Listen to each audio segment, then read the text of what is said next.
ప్రపంచంలో అతి బలమైనటువంటి దేశాలు G7 అని ఎలా అయితే ఒక గ్రూపుగా ఒక బృందంగా ఏర్పడి వారి యొక్క వ్యాపార వాణిజ్య కార్యకలాపాలు అలాగే సైనిక రంగంలో నిర్వహించాల్సినటువంటి కార్యకలాపాల గురించి ఎలా అయితే డిస్కషన్ చేస్తారో ప్రపంచ దేశాల గురించి ప్రపంచ దేశాల్లో జరుగుతున్నటువంటి కార్యకలాపాలు రోజు రోజుకి ఎలా అప్డేట్ అవ్వాలి, ఒక దేశానికి ఉన్నటువంటి స్నేహ సంబంధాలు ఏంటి, యుద్ధాలు జరుగుతున్న వేళ ఎలాంటి డెసిషన్స్ తీసుకోవాలి, ఆర్థికంగా ఎంత బలంగా ఉన్నాం, రాజకీయంగా ఎంత బలంగా ఉన్నాం, ఇలాంటి విషయాల్ని డిస్కషన్ చేయడానికి ఏర్పడినటువంటి G7 అనే ఒక ప్లాట్ఫామ్లో 7 దేశాలు కలిసి ఉంటాయి. అందులో UK, US, జపాన్, ఫ్రాన్స్ ఇవన్నీ ఉన్నాయి, మనకు తెలుసు ఆ విషయం. అయితే ఇప్పుడు చాలా సీక్రెట్గా రహస్యంగా C5 అనేటువంటి అంటే టాప్ 5 కంట్రీస్ ప్రపంచంలో ఉన్నటువంటి 5 దేశాలు, బలమైనటువంటి 5 దేశాలు కలిసి ఒక బృందంగా ఏర్పడబోతున్నాయి అనే వార్తలు కూడా వస్తూ ఉన్నాయి. ఆ బలమైనటువంటి 5 కంట్రీస్ ఏవి అంటే ఆ 5 కంట్రీస్లో భారత్ కూడా ఉంది. రష్యా, జపాన్, చైనా, భారత్, అనూహ్యంగా అమెరికా కూడా కలిసింది.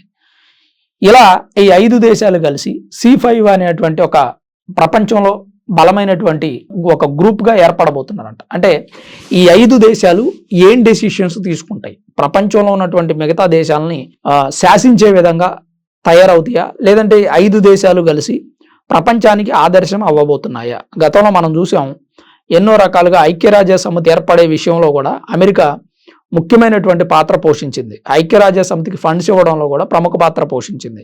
ఐక్యరాజ్య సమితికి సంబంధించినటువంటి NGOs అన్నిటికి కూడా అమెరికా ఫండ్స్ ఇచ్చేది. కానీ ఇప్పుడు ఈ కాలంలో రీసెంట్గా ఆపేసింది. డొనాల్డ్ ట్రంప్ మొదటిసారి అమెరికా అధ్యక్షుడిగా ఎన్నికైనప్పుడే ఆపేశారు. ఆ తర్వాత కాలంలో పూర్తిగా అయిపోయింది. అయితే ఇప్పుడు 5 దేశాలు కలవడం వల్ల ఏమవుతుందంటే ప్రపంచ శాంతి వర్ధిల్లాలి అనే నినాదంతో పోయి ప్రపంచంలో ఎక్కడ ఏ మూలన ఏ యుద్ధాలు జరుగుతున్నా, ప్రపంచంలో ఎక్కడ ఆర్థికమైనటువంటి ఇబ్బందులున్నా, కొన్ని దేశాలు కరువులో ఉన్నా, పాకిస్తాన్ లాంటి దేశాలు ఇవాళ వాళ్ళకి తినడానికి తిండి లేదు, కానీ యుద్ధాలు కావాలంట. యుద్ధాలు వాళ్ళకి ఏం చేద్దాం అలాంటి వాళ్ళని?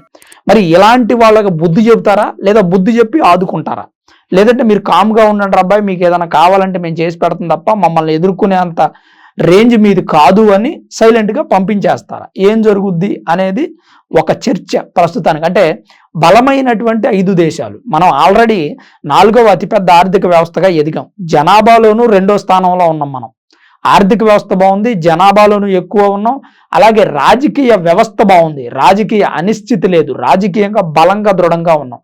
ప్రపంచ దేశాలను మనం చూసుకుంటే ప్రతి దేశంలోనూ ఏదో ఒక రాజకీయ సంక్షోభం నెలకొంటూనే ఉంది.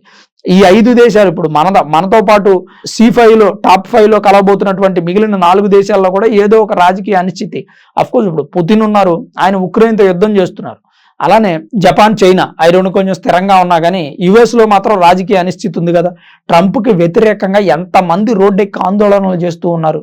అంటే ఇలాంటి పరిస్థితి నెలకొన్న నేపథ్యంలో ఉన్నటువంటి 5 దేశాల్లో Russia first place, Bharat second place, తర్వాత చైనా, జపాన్ చూసుకుంటే లాస్ట్లో అమెరికా అనే దేశం ఉంది. అంటే అమెరికాలో నెలకొన్నటువంటి రాజకీయ పరిస్థితుల నేపథ్యంలో నిన్న చట్టసభల్లో ఒక ఆవిడ మాట్లాడుతూ మీరు భారత్తో గనక వివాదం పెట్టుకుంటే అది మనకే చాలా నష్టాన్ని చేకూరుస్తుంది. భారత్ లాంటి బలమైన దేశంతో రష్యా అధ్యక్షుడు పుతిన్ వెళుతున్నారు, సెల్ఫీలు దిగుతున్నారు, వ్యాపార వాణిజ్య ఒప్పందాలు కుదుర్చుకుంటున్నారు, సైనిక రంగానికి సంబంధించిన ఒప్పందాలు కుదుర్చుకుంటున్నారు, అవేవి మనం చేయలేకపోతున్నాం కాబట్టి మన అమెరికాకి నష్టం జరిగే అవకాశం ఉందని ఆవిడ అభిప్రాయపడ్డారు.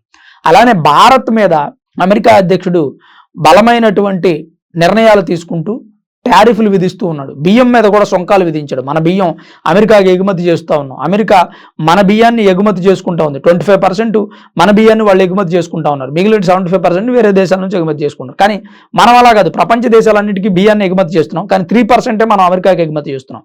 మనకు పెద్ద నష్టం లేదు, బియ్యం మీద సుంకాలు విధించినంత మాత్రం అమెరికాతో బియ్యం వ్యాపారాన్ని రద్దు చేసుకుంటాం, కానీ అమెరికా నష్టపోతుంది. మన బియ్యాన్ని తినడానికి అలవాటు పడినటువంటి అమెరికన్స్ పరిస్థితి ఏంటి ఒకసారి ఆలోచించండి. అలానే ఇప్పుడు అన్ని విధాలుగా ఇవన్నీ నేను ఎందుకు చెప్పాను అంటే భారత్ అనేది బలంగా తయారైంది, వ్యాపారం చేయడంలో బలంగా తయారైంది, సైనిక రంగంలోనూ బలంగా తయారైంది. సైనిక రంగాన్ని మనం బలోపేతం చేసుకోగలిగాం. ప్రపంచ దేశాల్లో ఉన్నటువంటి శత్రు దేశాలు మన మీద దాడి చేస్తే మనం ధైర్యంగా ఎదుర్కొనగలం. మనం S-400, S-500 క్షిపణులను రెడీ చేసుకున్నాం, బ్రహ్మోస్ ఇలాంటి మిసైల్స్ మన దగ్గర మన దేశంలోనే తయారవుతూ ఉన్నాయి. దాంతోపాటు రష్యా మనకి హెల్ప్ చేయడానికి సిద్ధంగా ఉంది.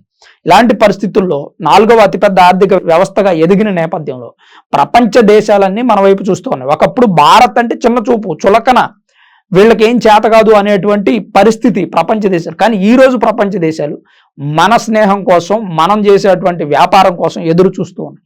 అందుకని C5 టాప్ 5 కంట్రీస్ ఏవైతే ఒక గ్రూప్గా ఏర్పడబోతున్నాయో అందులో భారత్ను కూడా జాయిన్ చేసుకుంటున్నారు. దానికి కారణం మనం బలంగా ఉండడమే అనేది కొన్ని వార్తల ద్వారా, నేషనల్ మీడియాలో వస్తున్నటువంటి వార్తల ద్వారా మనకు అర్థమవుతుంది. చూస్తే నిజంగా ఇది నిజమేనేమో అనిపిస్తుంది. అబద్ధం అయినట్టయితే ఈ రకమైనటువంటి ప్రచారం జరగదు. అదిగాక కొన్నిసార్లు మన మీద మనకు అనుమానం రావచ్చు. అంటే నిజంగా మనం టాప్ 5 కంట్రీస్లో ఉండదగిన వాళ్ళమైనా భారత్ అని అనుమానం వచ్చినప్పుడు ఇలాంటివన్నీ చెక్ చేసుకోవటం బెటర్. ప్రపంచ దేశాల్లో ఎక్కడ చూసినా రాజకీయ అనిశ్చితి ఉంది, రాజకీయ సంక్షోభం ఉంది, ఆర్థిక సంక్షోభం ఉంది. అలాగే ఉద్యోగ ఉపాధి అవకాశాలు లేక ఆ దేశంలో ఉన్నటువంటి ప్రజలంతా ఇతర దేశాలకు వలస వెళ్ళిపోతూ ఉన్నారు. కానీ మన దగ్గర ఆ పరిస్థితి లేదు. మనకి పెట్టుబడులు వస్తూ ఉన్నాయి, కంపెనీలు వస్తూ ఉన్నాయి. ప్రపంచంలోనే పెద్ద పెద్ద కంట్రీస్తో మనం వ్యాపారం చేస్తూ ఉన్నాం, ఆర్థికంగా స్థిరపడ్డాం అని చెప్పడానికి ఇంతకంటే మంచి ఉదాహరణలు అవసరం లేదు. అలాగే మనం ఎప్పటి వరకు హై స్పీడ్తో నడిచేటువంటి ట్రైన్లు చూసాం, వందే భారత్ ట్రైన్లు చూసాం. కానీ ఇప్పుడు హైడ్రోజన్తో నడిచేటువంటి ట్రైన్లు రాబోతున్నాయి. అవి పర్యావరణ హితంగా నడవబోతున్నాయి. పర్యావరణానికి కాలుష్యాన్ని తెచ్చిపెట్టే ట్రైన్స్ కాకుండా పర్యావరణాన్ని పచ్చగా ఉంచేటువంటి ట్రైన్స్. అవి శబ్ద కాలుష్యం కానీ వాయు కాలుష్యం కానీ జరగకుండా చాలా నీట్గా ఉండేటువంటి హై స్పీడ్తో నడిచేటువంటి ట్రైన్లు. దీనివల్ల జర్నీ కూడా సులభతరం అవుతుంది. ఉద్యోగస్తులు, ఉపాధి అవకాశాలు పొందే వ్యక్తులు, అలానే గవర్నమెంట్కి సంబంధించినటువంటి అధికారులు వాళ్ళు చేస్తున్నటువంటి పనులు ఈ ప్రయాణాల ద్వారా ఇంకా సులభతరం అయ్యే అవకాశం ఉంది. సో మన భారతదేశం మరికొద్ది రోజుల్లో అభివృద్ధి చెందిన దేశంగా పిలువబడుతుంది అని మనం అనుకోవచ్చు. బహుశా కొద్ది రోజుల్లో ఈ కళ నిజమయ్యే అవకాశం కూడా లేకపోలేదు. అందుకని ఈరోజు టాప్ 5 కంట్రీస్లో మనకి స్థానం దక్కబోతోంది అనేది చాలా గొప్ప విషయం. భారతదేశానికి దక్కిన ఇది అరుదైన గౌరవం అని చెప్పుకోవచ్చు. ఇంతకుముందు G7లో మనల్ని చేర్చుకోలేదు, లేదంటే ఇంకో కొన్ని ఏవైతే బలమైనటువంటి దేశాలు ఉన్నాయో వాటన్నిటిలో కూడా భారత్కి స్థానం దక్కలేదు. కానీ ఈసారి దక్కబోతోంది. అందులో మనమే ప్రథమం అవ్వబోతున్నాం. సో మరి ఈ విషయం మీద మీ అభిప్రాయం ఏంటి? అలానే హైడ్రోజన్ ట్రైన్స్ రాబోతున్నాయంట, దాని గురించి కూడా మీ అభిప్రాయం ఏంటనేది కామెంట్ రూపంలో తప్పకుండా రాయండి. Thanks for watching this video. This is Ram signing off sunburn studios.